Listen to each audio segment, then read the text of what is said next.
Hey everyone, welcome back to the MHP Show. I'm your host, Derek Vickers. Today we have another special guest with us. But before we get into that, I want to let you guys know about my free webinar I did. You can go to go.parkinvestingpro.com. You can check that out now. It's a 75-minute webinar. It's going to basically teach you the basics of investing in mobile home parks.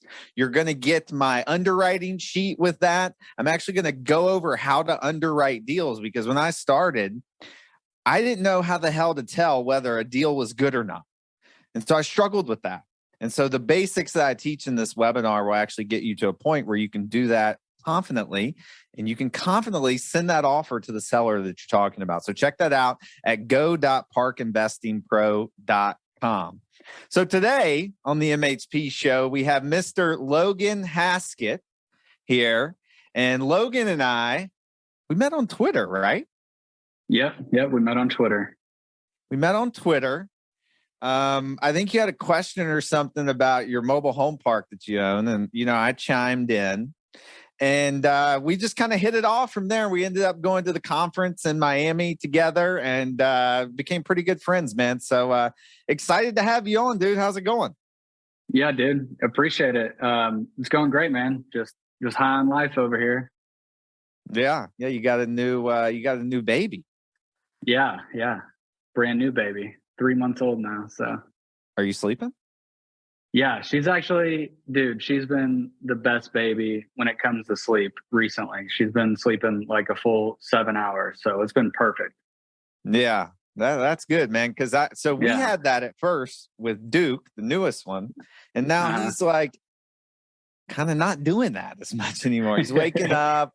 So the other night, Lily, like her new thing was climbing out of her freaking crib. So she literally climbed out of the crib like 5 times and comes and knocks on the door, and then Duke's crying. And so, an hour of sleep later, here we are. But congratulations. Right. Appreciate you, brother.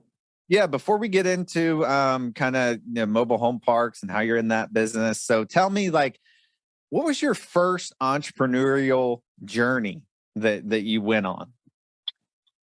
Yeah. Well, my very first, it's actually funny you asked me that. Like, I feel like no one ever asked me that because everyone assumes my first entrepreneurial thing was real estate, but it actually wasn't. So I was like 18, 19. I was in college, and there's a funny story to this as well, but I was wanting to just do something. I had, plenty of time after class because I wasn't really that dedicated anyway. So I know that. Yeah. Same here. So I wanted to find something that I could do on my own. So I started with social media marketing. And so what I did was I actually bought a Ty Lopez course. And the funny part is he blocked me on Twitter the next day. And I was like, what? Like, what is going on? So I kind of had like a bad taste of, the gurus right off the jump because I even called his team and I was like, does he run his Twitter account? And they were like, yo, we're pretty sure he does. And I'm like, why the hell did he block me? Like, paid you money, dude. Yeah. But no, I mean, his course was pretty good. And, it got me to start my first LLC and all that. And I ended up landing a couple of clients, but I just wasn't good at it. And so no one was happy with the results, neither me or my clients. And if I probably would have, taken it more seriously, I might have been able to do something with it. But I quickly learned that I wasn't good at that business. So. Okay. Yeah, it's funny. And like, I started asking this question because I talked to a guy that I've known for a while, and I found out that his first entrepreneurial journey was something just off the wall that, you don't find out unless you ask that question, because my first entrepreneurial journey was in 7th grade. I was selling burnt CDs to people. People would give me a list of songs and I would pirate them off Napster, and then I would sell them. You may not know do you know what Napster is? Oh, yeah, bro. I know what Napster is. Yeah. All right. Just barely. I know, that's crazy. That's how I know I'm getting old, because I'm like, do you know what Napster is? But anyways, And so as far as real estate goes, I know you had a business that you built up in real estate. So tell me about your first kind of venture into real estate and what you sort of turned that into.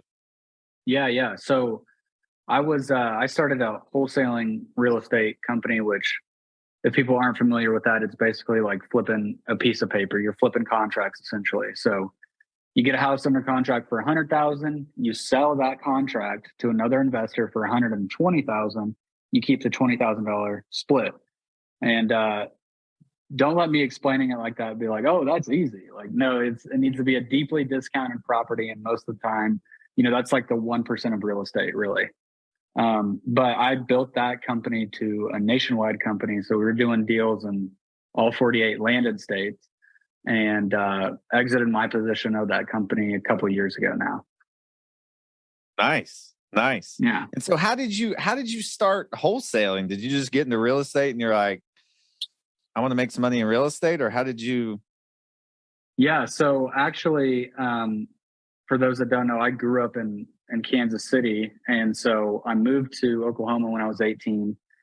And I had a buddy back in Kansas City, and he started posting like these $18,000 checks on his Instagram. And I was like, dude, what the hell are you doing? Like, because I always had the knack for studying wealthy people, trying to find something that could make me a lot of money. And he said, I'm wholesaling real estate. He said, you should start listening to podcasts on it. So I started listening to Max Maxwell. He's he lives in Dubai now, but he was a North Carolina guy. And he actually had my first mentor on named Tommy Holt. And I heard him talking about his program, and he was saying it's really affordable. It's only $50 a month. And at that time, that was all I could afford. So I was like, dude, this is the guy, because he was the only option. So he had to be the guy. So ended up booking a phone call with him because I was already trying to wholesale. And he was just brutally honest with me. Like, he was like, look, dude, I don't care if you get coached by me or somebody else, but you're doing it wrong. And like, you need help before you get yourself in trouble. And I respected that. And I was like, dude, just sign me up for your program. Like, let's do it. And he basically showed me the basics of it. And his course was worth a lot more than $50 because he had a lot of stuff about real estate on there. I mean, that's pretty much where I learned how to underwrite my first, buy and holds as well. So how can you get yourself in trouble wholesaling? If it's just under contract, if it doesn't sell, it doesn't sell. Right. Well, he was more, I don't know if he was speaking on legality terms, but as far as like reputational with buyers and stuff like that. Because I was what he was pointing out, he said, well, how are you running comps? And this is like, I'm green as grass, dude. So, and I was like, well, I'm just going on the Tulsa County assessor. And he was like, whoa. So I was like literally pulling up, tax values, and I was like, oh, well, it says fair cash value. That makes sense, I mean, your offer, you were going in low with your offers. Yeah. You mentioned something that I always like to, if I remember to ask someone. So you mentioned like, I can't remember the exact words that you just mentioned, but something about like, hey, I always had this, knack for wanting to earn income or whatever, earn more money. Like where does that come from? Because I don't know where it comes from in me, but maybe that's why I'm asking you. Well, me personally, I mean, it could have been, my dad is in sales and has been his pretty much entire life since he had me. And so he was always preaching to me like sales. Like you got to get into sales. And really, I mean, a wholesaling company is kind of a sales and service company at the end of the day.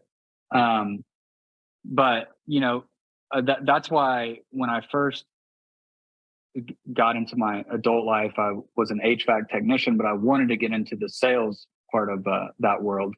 Problem was the guys that had those jobs weren't leaving them, and they have a dumb mentality of you've got to be a tech for 10 years before you can get into, which doesn't make any sense at all. But according to them, that's the path. Yeah. So you were an HVAC tech before real estate? Yes, yeah. That was kind of my driving factor to get into real estate because I really didn't like being an HVAC technician. It was Mm. I started to notice it was really backbreaking work because I was a commercial tech, so I was hauling stuff up, on top of buildings and stuff, and that gets really old really fast when you're working 12 hours in the summer in the Oklahoma heat every day. Yeah. And that was before wholesaling? Yeah, that was before wholesaling. Yeah. And So so when you go ahead. I was going to say, so when I got into wholesaling, I still had my HVAC job, and you guys can literally ask Tommy if you don't believe me, but this is how dedicated I was. I would be in my work van, and it'd be like 5 p.m. and I'm still on freaking call, and I've got my phone set up in the back of the work van, and I'm in on his Zoom calls trying to learn how to wholesale real estate, and yeah, dude, it got out of hand because, I never like admitting that I was being a liar, but I was to my boss, like, hey, because I couldn't make any freaking appointments with these sellers because I worked all the time. So I had to start telling them, hey, I got this family thing, I had a doctor's appointment, dentist appointment. And back then it was probably because I was just young and naive. I thought they wouldn't even really care that I was getting into real estate, but there was definitely a lot of tension because I wasn't quiet about it. I was young, excited, and getting my first few deals, So Yeah. I love that. I love the dedication. I think every entrepreneur has a little, kind of thing that they were doing that was off the wall. And I remember when I was still in the insurance business, I started buying mobile home parks. I would literally, I'd wear a suit and tie every day to the office. Sometimes yeah. even a vest, dude. Like I was Dan Pena in it, like with a vest. And I would so the first park we bought was like 15 minutes down the road. And so I would like change, and I wouldn't wear a shirt and a freaking tie and vest to the park. And so I felt the same way because I wasn't telling people that I was like investing in real estate yet because I had a higher level position. And I didn't want them to start thinking that like, oh, well, you're not putting enough effort into this, blah, blah, blah, Yeah. blah, blah. Yeah. So I agree with you. I agree with you, dude. That was part of my reason for getting out of the 9 to 5 as well. Yeah. So did you have any, like, when you got out of that 9 to 5, was there some apprehension to doing that? Oh yeah, for sure. I mean, I can tell you the story on that, but because I remember it like it was yesterday. But I was on top of Woodland Hills Mall here in Tulsa, Oklahoma. If anyone's from Tulsa, they know where that's at. And I was fixing a condensing motor, and I had just closed my first deal, and it was a $2,500 check. So like back then, I'm freaking 21, I'm rich. Oh yeah, but oh yeah, you're balling, baby, balling. Yeah, I got more than $1,000 in my account, so I'm feeling good. And and I remember this fan was just being a bitch. Like I just couldn't get it off its shaft, and I'm up there like punching it. It's like 110 freaking degrees. And I'm like, dude, what the hell? And then the other technician that I was with said something about my manager saying that I was getting too wrapped up in the real estate thing, and he was kind of thinking about letting me go. And I'm hot, I'm pissed, and I just looked at him. I said, "What? What did you just say?" And he said, "Yeah." He said he was probably going to let you go. So I called him. I said, "Come get me. I'm done." And we got in a huge fight and everything because that world is a very toxic world. Work environment. But yeah, he dropped me off at my truck. I gave him my work phone, said, thanks, bye. And since then, I've never had a job. And looking back, it was probably really stupid because, everyone, my family and everything, as soon as they heard that I quit, they were saying, you have to get a job. And I was like, you know what? No, I think I'm going to bet on myself here. And I had about, maybe $3,000 in my account, but I was willing to do it. And luckily it worked out. Yeah, that's awesome, man. I love hearing stories like that because it sounds like, we probably have, my family is very blue collar. And I was hearing this when I was selling insurance, it was commission. I was getting freaking crushed. Mm-hmm. You need to get a real job, Derek, because my parents, I love them to death. But, a real job to them Now they understand, right? But then, if you're not digging a ditch, it's not real work, right? Right. And so No, I know. My family is the exact same way. Like both my parents grew up on a farm and all that, so they think the exact same way. Yeah. And I'm like, well, I did that. I worked for my grandfather during the summer, putting insulation up under houses and, just shit work. Right. And I just learned quickly, I didn't want to do that. So, I'm with you there, dude. So shifting over here into, to mobile home parks. So how did you actually stumble upon this business? How did you find the deal? How, tell me a little bit about that, because trailer parks, it's like, oh yeah, everybody knows the crappy trailer park in their town. Like if they don't know this business, they're like, oh my God, I would never own that. So tell us how you found this business and got into it. Yeah. So basically, man, I just started hearing more and more about it because I've been in real estate. I've done the other asset classes, most of them, and I just kept hearing about mobile home parks. And I went to an event and there was Chris Rude there. He's a big mobile home park buyer, and he was showing his numbers, and I'm like, holy shit, dude! Like he's smoking me, like compared to a house or a duplex or smaller multi, whatever. And my buddies here in Tulsa, they own a big equity group here, and I noticed they started buying mobile home parks like all of a sudden, like a lot. And I was like, that's interesting. And I actually got the deal from them. They said it was too small of a park for them. And I was like, well, shit, I'll take a small park just to get into it, just to find out, see the ropes of it. So, honestly, dude, I didn't know what the hell I was doing. I don't know. It's hard to know about a septic tank when you can't see the thing underground. And, all I had was reports from the seller, like, hey, this has been inspected. And luckily there were legitimate reports from legitimate companies and all that. And he got the soil tested and all that. So I was like, that's big. That's big. Dude, here's the thing though. I had no idea what the hell it meant, but I'm like, I think this is good. So let's just roll with it. But I mean, I got it for so cheap. It was really kind of hard to mess up on. I ended up getting the park for $115,000, which is about, I think the math is around 11 a pad, something like that. And so, and the rents are, almost $4,000 a month. So I was like, dude, it's kind of hard to jack this one up, so let's just, let's swing for the fences here. But yeah, that was basically how I got into it. Was I just kept hearing about it, and we're just really interested in the asset class itself.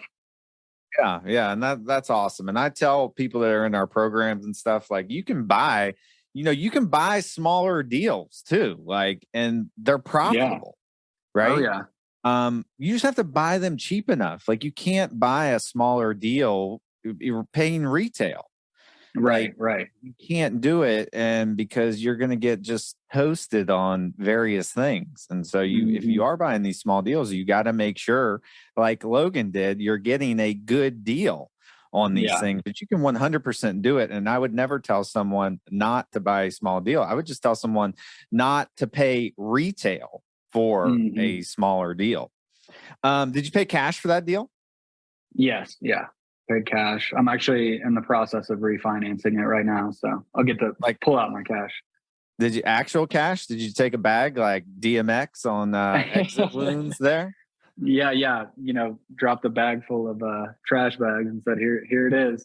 No. I used a hard money lender, so cash closing, which I definitely recommend people do. I'm a huge fan of hard money, and I know some people have different opinions on it, but I think my opinion's right. So hey, look, I've never used hard money, but like I think all these tools, seller financing, sub to hard money, like it's all situational. If the situation fits, 100%, use it. Like you're not like, I wouldn't say, oh my God, I'm only buying subject to deals. Oh my God, I'm only buying seller financing deals. There may be there may be time where hard money does, there's no absolutes in my opinion. And if hard money, if it warrants doing the deal, 100% do it. And I've heard people, same thing, like, I'll never use hard money. Well, why not?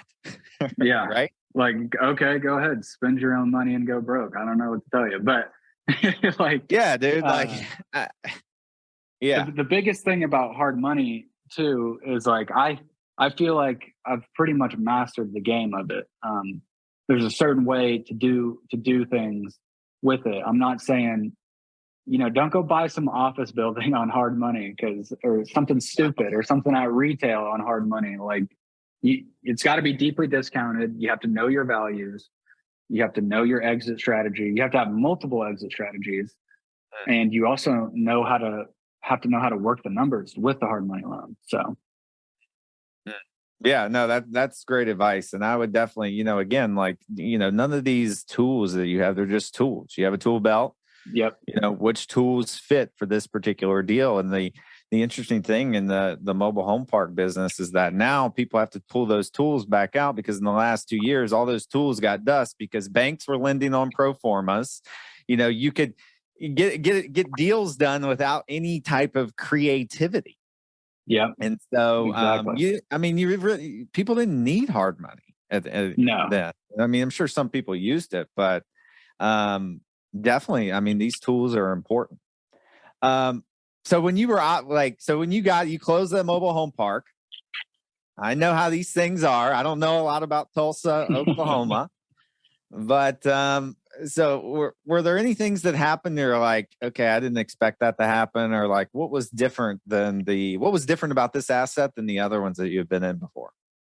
Yeah. Well, first off, I'll say, during the entire process of closing, dude, I was fucking nervous. And I hadn't been nervous about a real estate deal in a long time. Like, it's just kind of another day in the office for me when I close on a property. But on this one, I was like, dude, I don't even know what the fuck I'm getting into. Like, I remember I had it under contract, and, I had a due diligence period, of course, and I drove down there.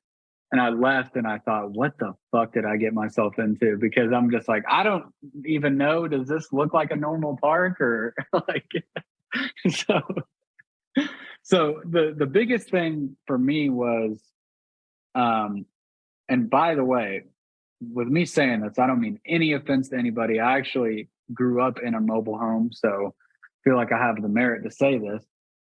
I just thought I knew what the tenants were like until I met, what Ada, Oklahoma tenants are like. And I was like, whoa. Oh boy.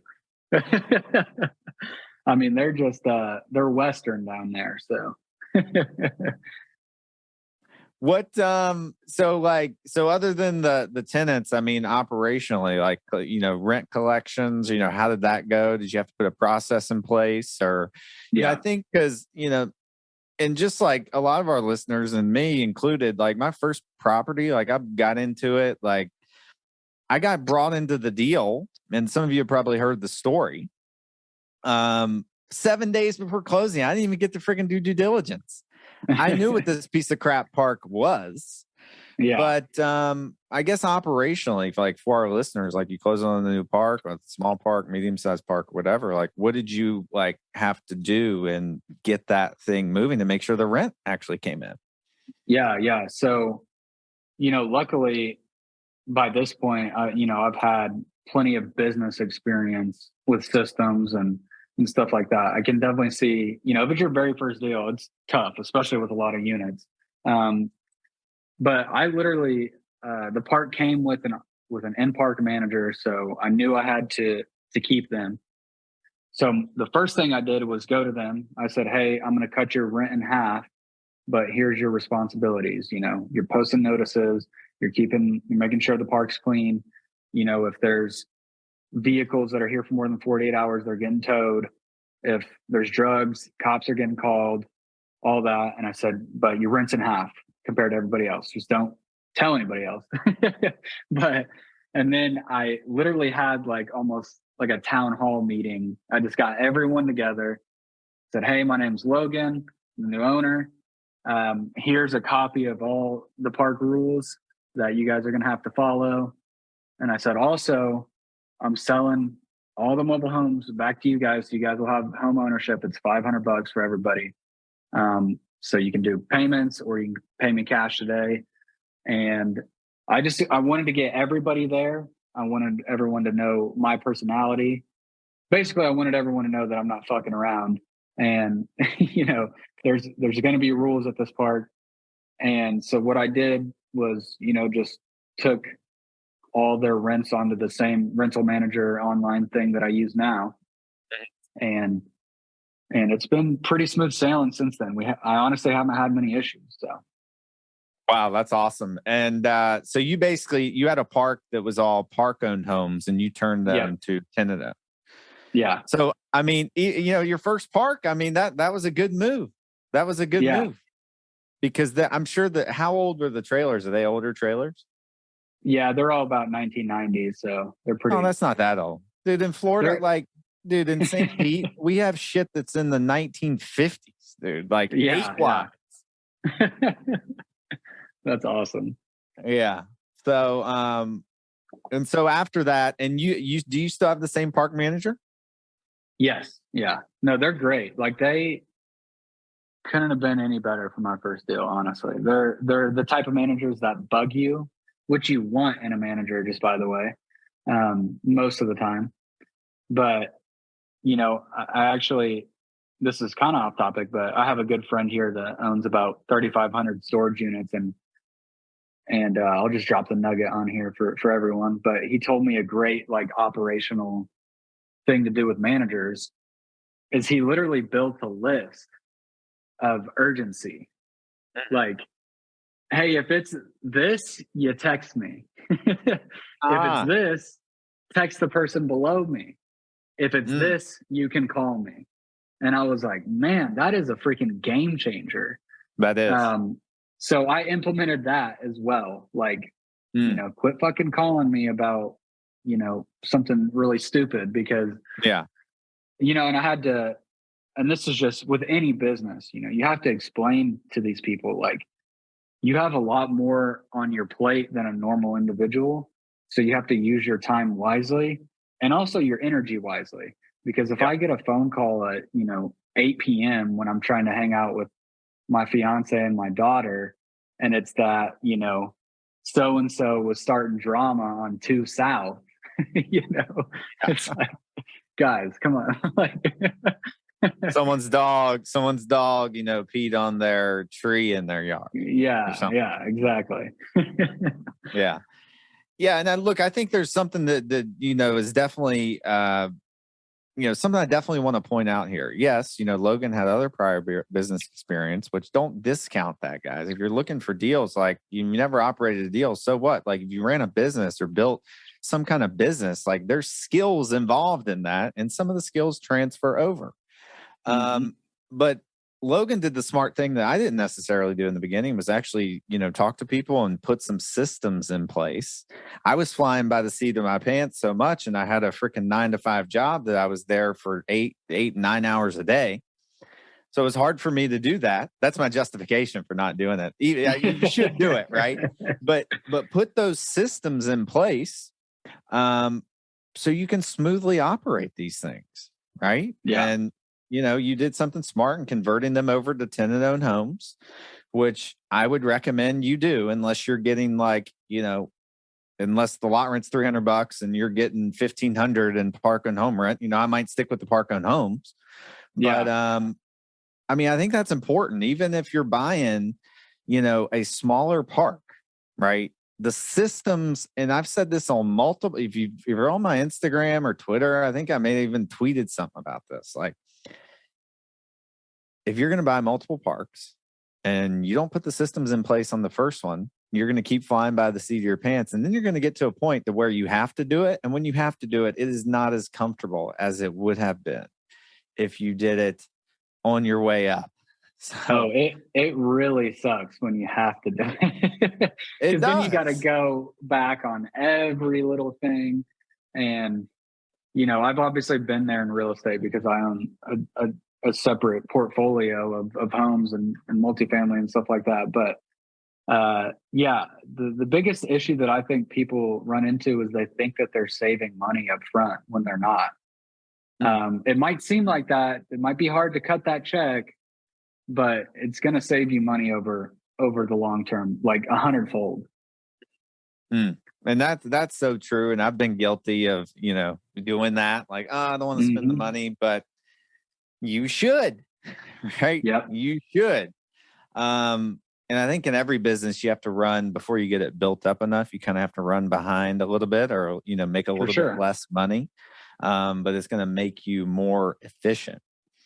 So what would you tell, people that are, getting into real estate, getting into mobile home parks, like, what would you tell them as far as like some, maybe some initial steps, or, like kind of preparing them for what's to come? Like, what would you say?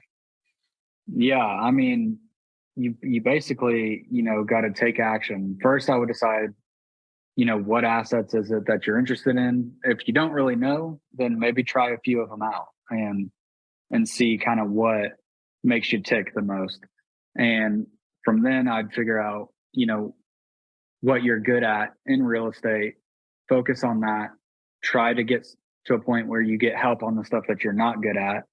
And then you can really start to explode your portfolio. When you start bringing good people around you and making sure that the stuff that you don't want to do is handled, then that's when you can really excel.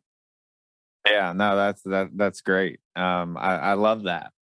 And so we've been, you and I have been chatting about, possibly doing some deals together, some mobile home park deals together. And like, we've been looking at stuff, and, so what have you been seeing out there, and what have we been kind of chatting through? What have you been seeing on these deals out here?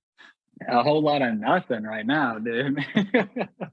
A whole lot of back and forth of nothing is going on right now, unfortunately.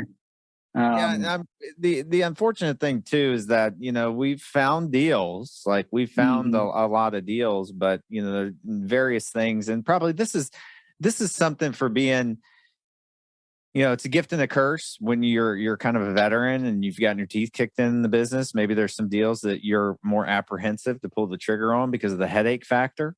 Just in the beginning, you're like, boom, let's just go. We'll figure it out. Yeah. Yeah.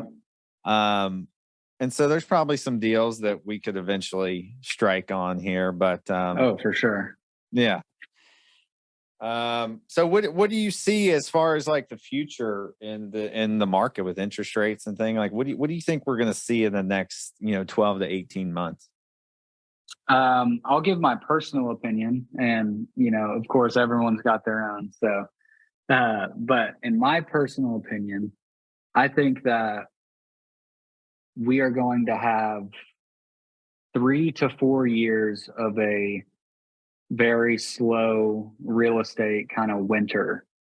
I think interest rates will probably go up again, at least one more time.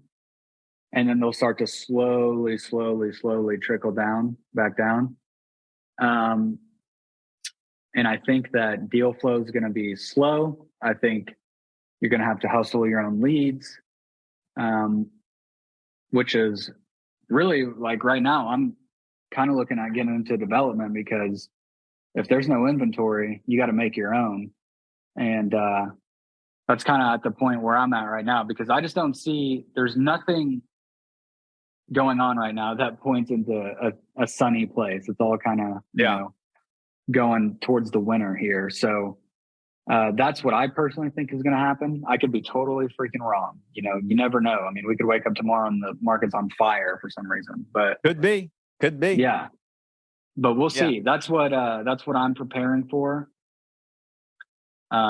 Which really, there's not much that goes into the preparation. It's just, hey, we're going to have to get, kind of gritty here for the next 3 to 4 years, and probably be a lot more selective.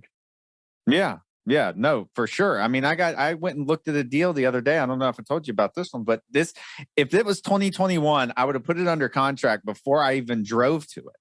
Yeah. Like, for sure. But then after driving to it, and, it just wasn't I wasn't excited about it at all. Yeah. And look, guys, this is not to be like, oh my God, you shouldn't invest in like, you need to get started, dude. If you're going to buy a mobile home park, you need to get started, because there's still deals out there. This will be, I don't want to deter anybody. This will be a good time to get in For sure. Because if I'm right, let's just say I'm right in a hypothetical world. At the end of that 3 to 4 year mark, you want to have already built a portfolio. So when that freaking rocket ship goes off, like it did in 2020, remember when everyone was pulling big refis at 3%? Remember when everyone became a fucking millionaire all of a sudden? Like liquid millionaire. Yeah.